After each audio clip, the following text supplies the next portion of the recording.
ये वीडियो देखने से पहले हमारे चैनल को सब्सक्राइब करें, लाइक करें और शेयर करें।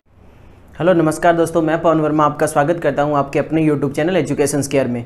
तो आज हम शुरू करने जा रहे हैं क्लास 12th की ज्योग्राफी सीबीएसई की, जिसमें हम फर्स्ट चैप्टर शुरू कर रहे हैं। हमारी बुक ह्यूमन ज्योग्राफी का चैप्टर का नाम है human geography nature and scope.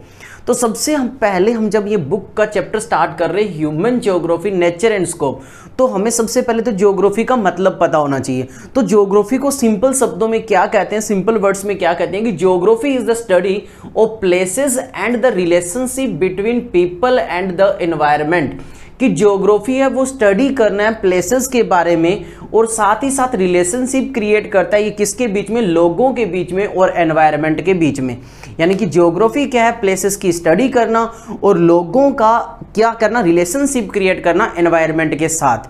तो वो हमारी स्टडी करना क्या कहलाता है, ज्योग्राफी कहलाता है। अब हम देखते हैं कि जो ज्योग्राफी हमारी जो ज्योग्राफी की बुक है वो स्टार्ट होती है कि अर्थ कंप्राइजेस टू कंपोनेंट, कि जो पृथ्वी है ना उसके दो भाग होते हैं। मेनली पृथ्वी को दो पार्ट में हम कैटेगराइज कर सकते हैं भाई। एक जो हमारा कंपोनेंट है पृथ्वी का, मेन जो कंपोनेंट है, जो कैटेगरी है, उसको बोलते हैं फिजिकल ज्योग्राफी। और दूसरी वो बोल सकते हैं जिसमें लाइफ फॉर्म्स है, यानी कि जिसमें ह्यूमन रहता है। पहला तो फिजिकल का मतलब जिसमें चट्टाने, पहाड़, पर्वत, दरिया, समंदर, ये सब कुछ है। और दूसरा वो पार्ट जहां पे इंसान भी रहते हैं। तो हमारी ज्योग्राफी बेसिकली तो ज्योग्राफी क्या होती है, ज्योग्राफी स्टडी तब कहलाती है जब हम फिजिकल और ह्यूमन की एक साथ करें। यानी कि जो स्टडी क्या हो, फिजिकल के साथ साथ हम वहां पे इंसानों का रिलेशन क्रिएट करें एनवायरनमेंट के साथ, फिजिकल के साथ, जब वो ज्योग्राफी कहलाती है। लेकिन हमने देखा कि अर्थ के दो पार्ट होते हैं, एक फिजिकल और एक लाइफ फॉर्म्स। तो सबसे पहले फिजिकल ज्योग्राफी किसे कहते हैं अगर देखा जाए तो फिजिकल ज्योग्राफी का मतलब सिर्फ इतना होता है, स्टडी ऑफ फिजिकल एनवायरनमेंट।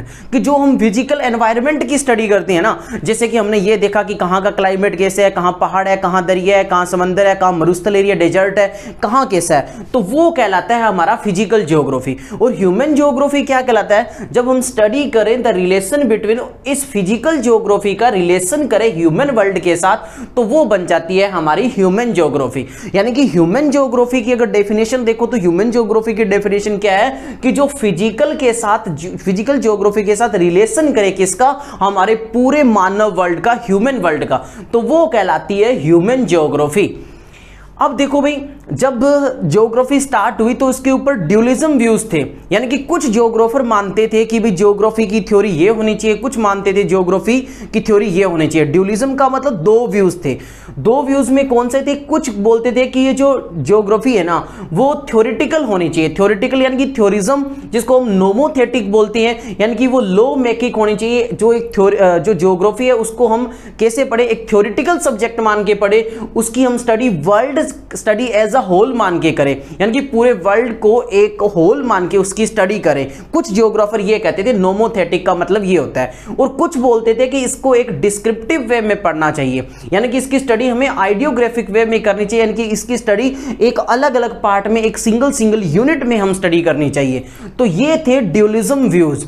उसके बाद कुछ आई दो अप्रोचेज, कि जैसे ड्यूलिज्म व्यूज थे, दो व्यूज थे अलग अलग कि हमें ज्योग्राफी की स्टडी हम कैसे करें, क्या हम उसे थ्योरेटिकल मान के करें यानी कि नोमोथेटिक मान के करें, या डिस्क्रिप्टिव आइडियोग्राफिक मान के करें। तो वैसे इसकी अप्रोचेज भी दो थी अप्रोचेज। कुछ कहते थे कि इसकी स्टडी भी रीजनल करनी चाहिए। रीजनल का मतलब एक स्पेशल पर्टिकुलर प्लेस और एरिया की हम अलग से स्टडी करें। जैसे कि मान लो हम एक इंडिया की स्टडी कर रहे हैं, वो रीजनल है, या किसी इंडिया के एक डेजर्ट की स्टडी कर रहे हैं, या एक भाग की स्टडी कर रहे हैं, तो वो रीजनल स्टडी है। और कुछ बोलते थे सिस्टमैटिक स्टडी करना चाहिए। सिस्टमैटिक कैसे भी, कि जैसे मान लो हम एक वर्ल्ड की स्टडी करनी है ना, तो सबसे पहले मान लो हम एक कॉन्टिनेंट की स्टडी शुरू कर दी, मान लो एशिया कॉन्टिनेंट की स्टडी शुरू कर दी, तो एशिया कॉन्टिनेंट की हम स्टडी कैसे करेंगे, उसके पहले क्लाइमेट की स्टडी कर लो, क्लाइमेट की स्टडी करने के बाद उसके सेकंड पार्ट पे आओ, वेजिटेशन पे आओ, फ्लोरा फोना पे आओ। इस तरह से आप एक सिस्टम में स्टडी करो ताकि पूरे वर्ल्ड की स्टडी हो जाए। तो कुछ ज्योग्राफर इस ऐसे मानते थे। फिर भाई ऐसे तो अगर ये चलता रहता तो कभी आपको पता है ये कंसेप्ट कभी खत्म ही नहीं होना था। कोई बोलता है ऐसे करो, कोई बोलता है कैसे करो। तो फाइनली ये आया कि ये जो डाइकोटोमी का हिंदी में, शुद्ध हिंदी में मतलब होता है विरोधाभास। यानी कि जो हम विरोधाभास पैदा कर रहे हैं ना, कि स्टडी भाई फिजिकल ऐसी होती है, ह्यूमन ऐसी होती है, हमें रीजनल स्टडी करनी चाहिए, सिस्टमैटिक करनी चाहिए, कहते ये फालतू की है, ये बकवास है। क्योंकि फिजिकल जो ज्योग्राफी होती है और ह्यूमन ज्योग्राफी होती है उनको हम अलग नहीं कर सकते। और बिल्कुल सही बात है, मैं आपको एग्जांपल के साथ बताता हूं कि कैसे अलग नहीं कर सकते। भाई हम सारे के सारे रहते कहाँ हैं, हम सारे के सारे जमीन पे रहते हैं, भूमि पे रहते हैं, अर्थ पे रहते हैं। अब जिस अर्थ पे हम रह रहे हैं तो हमारा भी जो एक भाग है जहां पे हम रह रहे हैं, हमारे सराउंडिंग का एनवायरनमेंट चेक करो, वो एनवायरनमेंट बताता है कि हमारी वहां की जियोग्राफिक कंडीशन कैसी है। उस जियोग्राफिक कंडीशन से, उस क्लाइमेट से, उस एनवायरनमेंट से हमारी लाइफ अफेक्ट होती है नहीं होती? होती है। और क्या हमारे कारण से वो वहां की जियोग्राफी की जो कंडीशन है, एनवायरनमेंट है, वो अफेक्ट होता है या नहीं होता? होता है, क्योंकि इंसान उसे अफेक्ट भी करता है और इंसान को वो अफेक्ट करती है। तो दोनों की अलग अलग स्टडी हम कर ही नहीं सकते। तो फिर काहे का ये मुद्दा? तो इस डाइकोटोमी इसको खत्म किया गया और बोला गया कि फिजिकल जो ज्योग्राफी है और जो ह्यूमन ज्योग्राफी है वो दोनों इनसेपरेबल कॉन्सेप्ट है, इनको अलग नहीं कर सकते, ये एक ही है। अलग अलग बात करना ही एक गलत बात है। ठीक है भाई, तो ये अभी, और इसी बेस पे आगे ये भी बताया, इसी बेस पे जो हम मेटाफर यूज करते हैं, इसी बेस पे ये बताया कि अगर हम जैसे मैंने आपको बताया कि जो फिजिकल ज्योग्राफी और ह्यूमन ज्योग्राफी है वो इनसेपरेबल है, उनको हम अलग नहीं कर सकते। तो उसको और अच्छे क्लेरिफाई हम कैसे कर सकते हैं? तो कई बार मेटाफर का यूज किया जाता है कुछ चीजों को बताने के लिए, फिर आपको देखो समझ में आ जाएगा। मेटाफर कैसे यूज करते हैं? मेटाफर यूज किया जाता है कि face of the earth, earth का face, eye of storm, mouth of the river, snout या नोज ऑफ द ग्लेशियर, और सिमिलरली कुछ रीजन में विलेजेस, टाउन को ऑर्गेनिज्म बोलते हैं। जर्मन ज्योग्राफर ने बोला है कि स्टेट और जो कंट्री है वो एक लिविंग ऑर्गेनिज्म है। अब मैं आपको बताता हूं कि जैसे हमने क्या बोला, फेस ऑफ द अर्थ, हमने क्या बोला, हमने बोला माउथ ऑफ द रिवर, हमने बोला स्नाउट ऑफ द ग्लेशियर। क्या सच में भाई फेस, नोज, स्नाउट ये सब कुछ सच में होता है क्या? क्या रिवर के कोई माउथ होता है क्या? क्या फेस होता है क्या? अर्थ के नहीं होता। लेकिन हम उसको कैसे मान रहे हैं? हम उसको मेटाफर का यूज करके उसे हम एक ह्यूमन का रूप दे रहे हैं। क्यों? क्योंकि हम मान रहे हैं कि जो अर्थ है ना, अर्थ के अंदर जो फिजिकल ज्योग्राफी है वो और ह्यूमन ज्योग्राफी है वो एक ही है। एक्चुअल में हम अगर फिजिकल ज्योग्राफी की स्टडी कर रहे हैं तो हम ह्यूमन ज्योग्राफी की स्टडी भी साथ में करेंगे, वो भी एज अ इंसान का तौर है, इंसान का उन्हें रूप दिया गया। मेटाफर इसीलिए यूज किए गए। तो इन मेटाफर के द्वारा हम कह सकते हैं कि जो फिजिकल ज्योग्राफी है वो इंसान से अलग नहीं है, उनकी हम अलग से स्टडी नहीं कर सकते, वो हमारे साथ मिली हुई है, हमारे से जुड़ी हुई है। साथ ही साथ जैसे जो मैंने बताया कि कुछ एरियाज में ये भी बताया गया कि जो ऐसे ही हम यूज करते हैं कि रीजन्स और जो विलेजेस और टाउन होते हैं उनको लिविंग उनको ऑर्गेनिज्म के तौर पे बताया गया है। ऑर्गेनिज्म का मतलब होता है जीव। क्या भाई जो टाउन है, विलेज है, वो ऑर्गेनिज्म है? नहीं है ऑर्गेनिज्म, लेकिन ये माना गया है कि इस अर्थ के ऊपर जो टाउन, जो विलेज बने वो भी एक ऑर्गेनिज्म है, उसके एक भाग है। ठीक है। और साथ ही साथ जो जर्मन ज्योग्राफर है उन्होंने ये बताया कि जो स्टेट या कंट्री है ना वो एक लिविंग ऑर्गेनिज्म है, वो एक जीव है, इस पृथ्वी पे लिविंग ऑर्गेनिज्म है। यानी कि उन्होंने पूरी अर्थ को क्या माना है? पूरी अर्थ को ही एक ह्यूमन बीइंग का रूप दिया है और उसी के बताया है कि ये उसी के भाग है जो अलग अलग हम डिस्कस करते हैं। तो हम कह सकते हैं कि ये जो डाइकोटोमी है ये फिर खत्म की गई कि जो ह्यूमन ज्योग्राफी और फिजिकल ज्योग्राफी है वो एक ही है। जो मेटाफर के द्वारा हमने क्लियर कर दिया कि कई बार ऐसे ऐसे मेटाफर भी यूज किए जाते हैं, उनसे ये बताया गया कि देखो ये मेटाफर यूज होते हैं। तो फिर इसका मतलब क्या है? इसका मतलब यही है कि हम जो अर्थ है या हम जो फिजिकल ज्योग्राफी है उसको भी हम रूप किसका दे रहे हैं? ह्यूमन का रूप दे रहे हैं, मेटाफर लगा रहे हैं हम यहाँ पे। अब आगे का हमारा टॉपिक आता है नेचर ऑफ ह्यूमन ज्योग्राफी। भाई नेचर ऑफ ह्यूमन ज्योग्राफी क्या है? इसमें वही है कि ह्यूमन ज्योग्राफी स्टडी करती है इंटर रिलेशनशिप बिटवीन किसके बीच में? फिजिकल एनवायरनमेंट के बीच में स्टडी करती है ह्यूमन ज्योग्राफी और सोशल कल्चर जो एनवायरनमेंट है उनके बीच में, जो इंसान खुद क्रिएट करता है म्यूचुअल इंटरेक्शन से ईच अदर। यानी कि इंसान और फिजिकल ज्योग्राफी आपस में एक दूसरे से म्यूचुअल इंटरेक्शन करते हैं, क्योंकि जहां इंसान रहता है वहां ज्योग्राफी के साथ वो कुछ ना कुछ छेड़छाड़ करेगा। यानी कि वहां पर रिवर बनाएगा, घर बनाएगा, बिल्डिंग बनाएगा, ज्योग्राफी भी उसको कुछ ना कुछ प्रभावित करेगी, क्योंकि वहां का क्लाइमेट कैसा है, वहां की कंडीशन कैसी है, उससे वो अफेक्ट होएगा इंसान। तो आपस में इन दोनों के बीच में इंटरेक्शन क्रिएट होता है, इसी की स्टडी करना ह्यूमन ज्योग्राफी कहलाता है। ठीक है भाई, समझ में आया? अब हम आगे देखते हैं, जो आगे बढ़ेंगे तो कंसेप्ट आता है कि नेचुरलाइजेशन ऑफ ह्यूमन क्या होता है एंड ह्यूमनाइजेशन ऑफ नेचर क्या होता है। देखो भाई, नेचुरलाइजेशन ऑफ ह्यूमन का मतलब तो होता है एनवायरमेंटल डिटरमिनिज्म, क्योंकि हम नीचे पढ़ेंगे एनवायरमेंटल डिटरमिनिज्म क्या है। तो मैं आपको बता दूं, एनवायरमेंटल डिटरमिनिज्म का मतलब होता है नेचुरलाइजेशन ऑफ ह्यूमन और ह्यूमनाइजेशन ऑफ नेचर का मतलब है पॉसिबिलिज्म। अब आप कहोगे ऐसे हमें समझ में नहीं है, अच्छे से बताओ कि एनवायरमेंटल डिटरमिनिज्म क्या होता है। तो मैं बताता हूं कि पहले का जो टाइम था जब इंसान इतना डेवलप नहीं हुआ था, प्रिमिटिव एज में था, प्रारंभिक अवस्था में था, तो उस टाइम क्या था? उस टाइम जो नेचर थी ना, जो फिजिकल एनवायरमेंट जिसको हम बोलते हैं, फिजिकल ज्योग्राफी जिसको बोलते हैं नेचर, वो डोमिनेंस करती थी ह्यूमन बीइंग पे। यानी कि जैसी वहां का नेचर होता था उसके अकॉर्डिंग इंसान को रहना पड़ता था। वो इंसान डरता था, वो नेचर को मां मान के उसकी पूजा करता था, क्योंकि उसके पास टेक्नोलॉजी नहीं थी, उसके पास इतनी चीजें नहीं थी कि वो नेचर का सामना कर सके। अगर आंधी आ गई, तूफान आ गई, बारिश आ गई, तो उससे बचने के कुछ उपाय ढूंढने पड़ते थे, छुपना पड़ता था, ऐसा कुछ करना पड़ता। जैसे आपको पता है कि स्टार्टिंग में लोग कपड़े थे नहीं, कपड़े का आविष्कार नहीं हुआ था, तो कैसे रहते थे? पत्ते लपेटा करते थे। अब पत्ते फट गए तो फिर क्या है, नए पत्ते लगा के सूख गए, झड़ गए और हो गए, सब कुछ नया कुछ मतलब करना पड़ता था। जो नेचर है उसके अकॉर्डिंग इंसान को ढलना पड़ता था पहले।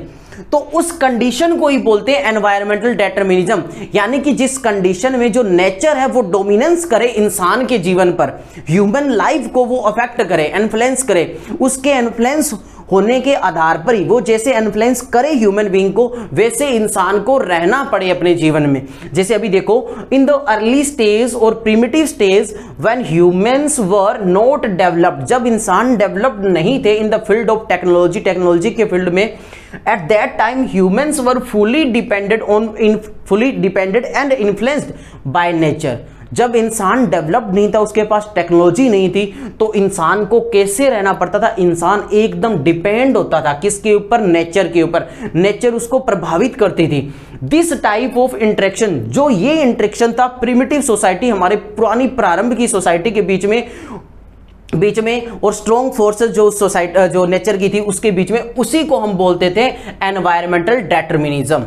यानी कि जब प्रिमिटिव सोसाइटी में हमारी नेचर किस तरह से डोमिनेंस करती थी ह्यूमन बीइंग पे, किस तरह से उसे रहना पड़ता था, उस कंडीशन को हम बोलते थे एनवायरमेंटल डिटरमिनिज्म। उस टाइम मदर नेचर कह के बुलाते थे। हमारे जो प्रिमिटिव सोसाइटी के लोग थे उनके लिए नेचर क्या थी? मदर थी। कौन सा? फिजिकल जो एनवायरमेंट है वो क्या थी? मदर नेचर की तरह था, क्योंकि उस टाइम इंसान डेवलप नहीं था। उसके बाद में आया पॉसिबिलिज्म। पॉसिबिलिज्म का मतलब क्या होता है? जैसे जैसे टाइम बीतता गया इंसान ने अपने अंदर डेवलपमेंट लाया, इंसान नई नई टेक्नोलॉजी लेके आया, इंसान एजुकेटेड हुआ, तो उससे क्या हुआ? इंसान ने नेचर के ऊपर अब डोमिनेंस करना शुरू कर दिया, यानी कि नेचर को ही अपने अकॉर्डिंग ढालना शुरू कर दिया। आपको पता है बड़े बड़े जहां पहाड़ थे वहां आज क्या रिवर बना दी, बड़े बड़े पहाड़ है वहां इंडस्ट्री बना दी, जंगल है वहां काट के मैदान बना दिए गए। तो ये क्या हुआ है? ये हुआ है कि जब इंसान ने टेक्नोलॉजी का विकास किया तो पहले के टाइम में क्या था? इंसान ह्यूमन बीइंग पर डोमिनेंस करती थी नेचर, लेकिन पॉसिबिलिज्म वो हो गया जब ह्यूमन डोमिनेंस करता है किसके ऊपर? नेचर के ऊपर। ह्यूमन अफेक्ट करता है नेचर को, तो उसको बोलते हैं पॉसिबिलिज्म। तो देखो, the people begin to understand their environment and the forces of nature. Nature के जो फोर्सेस को जानना शुरू किया with the passes of time. Time बीतने के साथ साथ with social and cultural development हुई इंसान के अंदर, बेटर मोर एफिशिएंट टेक्नोलॉजी इंसान जब लेके आया, now the become advance and started influence the nature. तो अब इंसान जब टेक्नोलॉजी लेके आया, डेवलप हुआ, तो उसने क्या कर दिया? नेचर को प्रभावित करना शुरू कर दिया बाय देयर टेक्नोलॉजी, अपनी टेक्नोलॉजी से, अपनी तकनीक से। This situation is known as a possibilism. जब टेक्नोलॉजी आई, उस टेक्नोलॉजी से उसने नेचर को डोमिनेंस करना शुरू कर दिया, इन्फ्लुएंस करना शुरू कर दिया, तो ऐसी सिचुएशन को हम बोलते हैं पॉसिबिलिज्म। अब बाद में आते हैं एक अर्थशास्त्री जिनका नाम है ग्रिफिथ टेलर। उन्होंने एक नया कॉन्सेप्ट दिया, उस कॉन्सेप्ट का नाम है नियो डिटरमिनिज्म। वो बोलते कि भाई ना तो ये एनवायरमेंटल डिटरमिनिज्म है ना, ये हमारे लिए बड़ी है, क्योंकि इसके अंदर कौन डोमिनेंस करता है? नेचर डोमिनेंस करता है। अगर ऐसी कंडीशन रही तो इंसान डेवलप नहीं कर पाएगा। और पॉसिबिलिज्म जो आया ये भी कहते सही नहीं है, क्योंकि पॉसिबिलिज्म में अगर इंसान ने बहुत ज्यादा डोमिनेंस करना शुरू कर दिया नेचर पे, तो इसका मतलब नेचर को बहुत ज्यादा एक्सप्लॉइट करना शुरू कर देगा वो, और बहुत ज्यादा एक्सप्लॉइट करेगा तो फिर गलत बात हो जाएगी। क्योंकि अगर हम प्रकृति के साथ छेड़छाड़ करेंगे तो प्रकृति हमारे साथ छेड़छाड़ करेंगे। इसका सबसे बड़ा एग्जाम्पल क्या है? ग्लोबल वार्मिंग बढ़ना। ग्लोबल वार्मिंग क्यों बढ़ रही है? क्योंकि हमने बहुत ज्यादा पेड़ों की कटाई कर दी है। ये कोरोना है, ये भी तो क्या एक तरह से नेचर के साथ छेड़छाड़ है, तभी तो है। तो इसलिए उन्होंने एक बीच का मिडिल पाथ निकाला, जिसको मध्य मार्ग भी कहते हैं और जिसको क्या बोलते हैं? नियो डिटरमिनिज्म भी बोलते हैं। उन्होंने बोला ना तो वर्ल्ड में ना तो ऐसी कंडीशन होनी चाहिए जहां पे कौन डोमिनेंस करे? एनवायरमेंटल डिटरमिनिज्म हो, यानी कि एनवायरमेंट डोमिनेंस करे, ना ही ऐसी कंडीशन होनी चाहिए जहां पे ह्यूमन डोमिनेंस करे किसके ऊपर? एनवायरमेंट के ऊपर। ऐसी कंडीशन होनी चाहिए, इसको बोलते हैं नियो डिटरमिनिज्म। और ये सिचुएशन कब आती है? जब क्या हो? The concept shows that neither is there a situation, ना तो ऐसी सिचुएशन हो of absolute necessity. Absolute necessity का मतलब क्या है? नियो डिटरमिनिज्म हो, सॉरी वो एनवायरमेंटल डिटरमिनिज्म हो, और nor is there a condition of absolute freedom, और ना ही एब्सोल्यूट फ्रीडम का मतलब पॉसिबिलिज्म हो। अब फ्रीडम कैसे, भी पॉसिबिलिज्म के अंदर यही तो हुआ है। पॉसिबिलिज्म के अंदर आज इंसान इतना डेवलप हो गया, आज का टाइम में वो पॉसिबिलिज्म का है, इंसान जो चाहता है वो कर सकता है। जो वो स्पेस में चला गया है, नए नए आविष्कार खोज लिए हैं, पता नहीं क्या क्या कर लिया, चंद्रमा तक जाके सैटेलाइट भेज दिए, ये पॉसिबिलिज्म का है। लेकिन ग्रिफिथ टेलर ने कहा कि ये सही नहीं है, इसके बीच का मार्ग होना चाहिए, जिसको हम क्या बोलते हैं, जिसको हम एक और नाम से भी बोलते हैं, जिसको स्टॉप एंड गो, कि स्टॉप एंड गो भी इसको बोल सकते हैं। ठीक है, यानी कि हम इसमें जो भी कदम उठाएं पहले सोच समझ के उठाएं। जैसे कि बाजार में रहते हैं उन सबको पता ही होगा कि हमारी जो रोड लाइट होती है वहां पे जो इंडिकेशन आती है वो 3 तरह की इंडिकेशन आती है जब ट्रैफिक आती है। अगर मान लो रेड लाइट हो तो वो क्या सिग्नल देती है, वो देती है कि आप रुक जाओ, एक बार आप आगे नहीं जाना। और जब एम्बर लाइट आती है तो वो क्या हमें इंडिकेट करती है, वो कहती है कि आप रेडी हो जाओ, आप तैयार हो जाओ चलने के लिए। और ऐसे ही ब्लू लाइट होती है तो वो बोलती है चलो। तो ऐसे ही पॉसिबिलिज्म वो है जो स्टॉप एंड गो बताता है, यानी कि आप रुको, सोचो कि क्या कदम उठा रहे हो, उस कदम उठाने से पहले, आप स्टेप लेने से पहले सोचो कि क्या वो स्टेप आपका क्या है, एब्सोल्यूट फ्रीडम तो नहीं है, यानी कि पॉसिबिलिज्म वाला तो नहीं है, और क्या आपका स्टेप ऐसा तो नहीं है जिससे एनवायरनमेंट आपको डिटरमिनिज्म कर ले, यानी कि एनवायरनमेंट आप पे हावी हो जाए। तो आई होप आपको इतनी सारी चीजें अच्छे से समझ में आ गई होगी। अब बाकी बचा हुआ पार्ट हम लेके आएंगे, बची हुई जो टॉपिक है वो लेके आएंगे पार्ट नंबर 2 में। तो थैंक यू सो मच, मिलते हैं नेक्स्ट वीडियो में।